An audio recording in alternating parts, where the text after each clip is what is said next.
Hola, mi nombre es Grecia Patricia Jiménez Galván y hoy les voy a exponer acerca del CPAP nasal del recién nacido.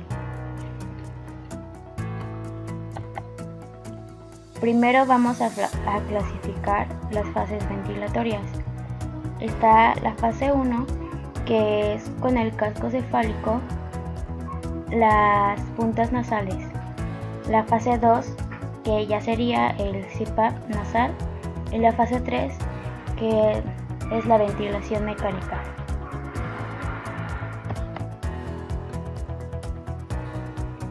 Y vamos a ver lo que es el CPAP nasal, que es CPAP o presión positiva continua de las vías aéreas. Consiste en mantener una presión subatmosférica o presión positiva a lo largo del ciclo respiratorio en un paciente que respira espontáneamente. El CPAP óptimo es la presión positiva que genera el volumen pulmonar de 7 a 8 espacios intercostales en la radiografía del tórax y que permite la máxima entrega de oxígeno a los tejidos. Es usualmente utilizada en las unidades neonatales, tanto como un modo primario de apoyo respiratorio o después de la extubación de ventilación mecánica.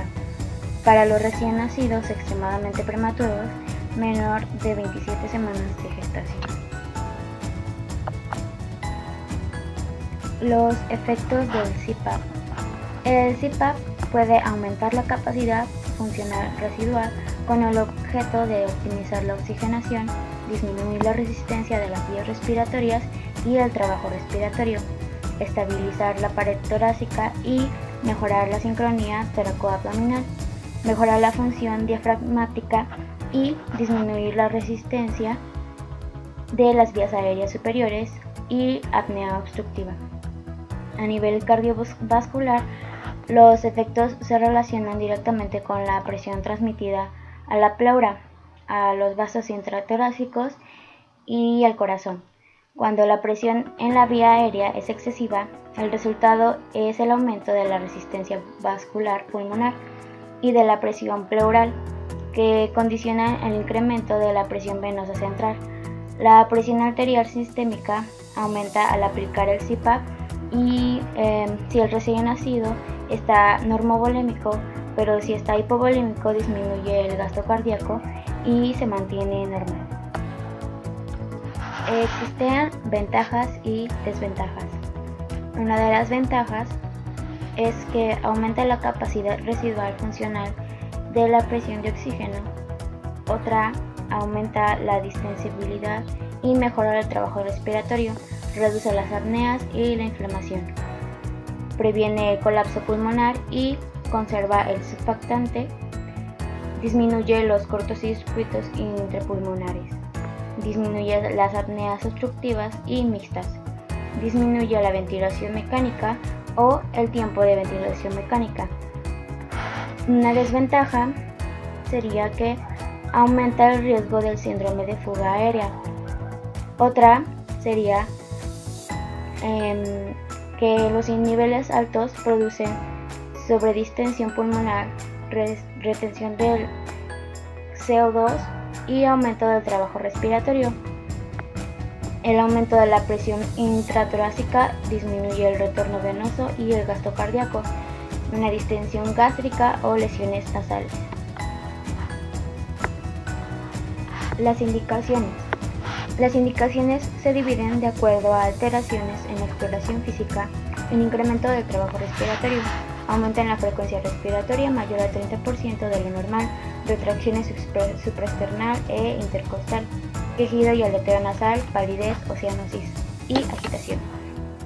Anormalidades en las gasometrías, la imposibilidad de mantener una presión parcial de oxígeno en la sangre arterial menor a 50 con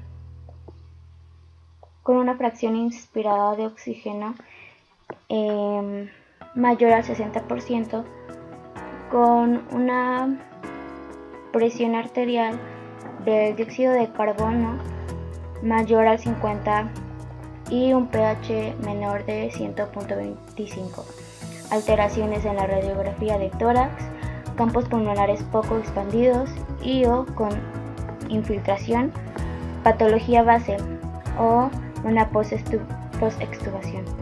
La atelectasia y la apnea a menudo se presentan después de la extubación en los recién nacidos prematuros, por lo que el CPAP nasal es usado en un intento de reducir la necesidad de regresar a la ventilación mecánica. Contraindicaciones.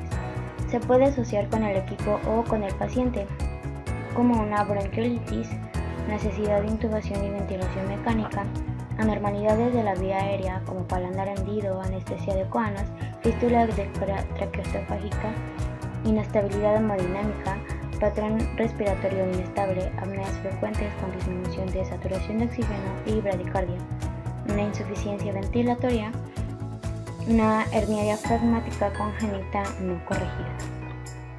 Las complicaciones asociadas con el equipo, que sería la disminución de la saturación de oxígeno, inactivación de alarmas de presión de la vía aérea, aumento de la resistencia por flujo turbulento a través de las puntas nasales y tubos nasofaríngeos, obstrucción completa de las puntas y tubos nasofaríngeos que resulta en presurización del sistema de CPAP sin activación de las alarmas de baja y alta presión en las vías aéreas.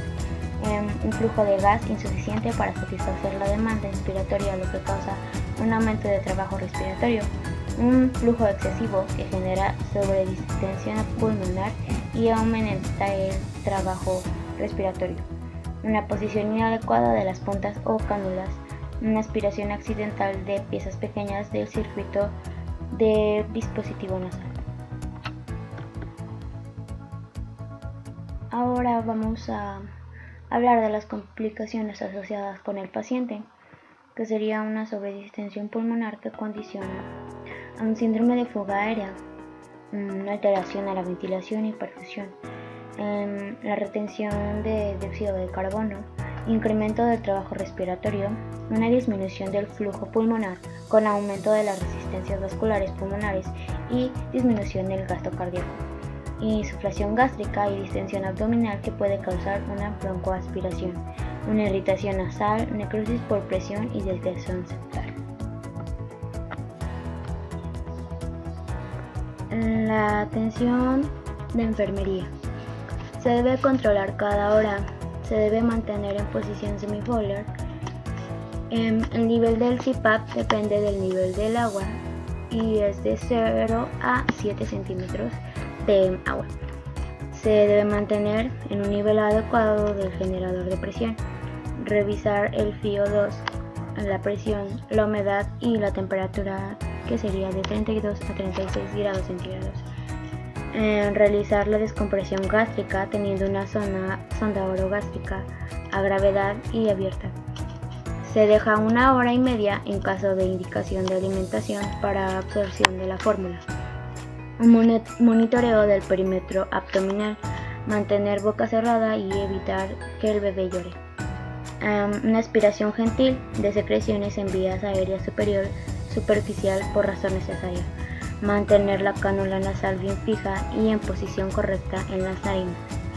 Un cambio del circuito de cánula nasal cada 7 días o por razón necesaria. Brindar cuidados de la piel, cambios posturales, humectar, etc. Como había dicho, se debe mantener una monitorización continua de signos vitales, que estos son la saturación de oxígeno, la coloración, frecuencia cardíaca, frecuencia respiratoria, retracciones, quejido respiratorio, aleteo nasal y la temperatura. Y para eso tenemos la escala de Silverman y Anderson, que es una escala que detecta el síndrome de dificultad respiratoria, que son los signos de movimientos intercostales, tiraje intercostal, retracción sifoidea, aleteo nasal, quejido respiratorio, y ya depende de cómo esté el bebé se le da su puntuación. Y bueno, esto sería todo. Muchas gracias por escuchar y cualquier duda que tengan, pueden escribirla en la caja de comentarios.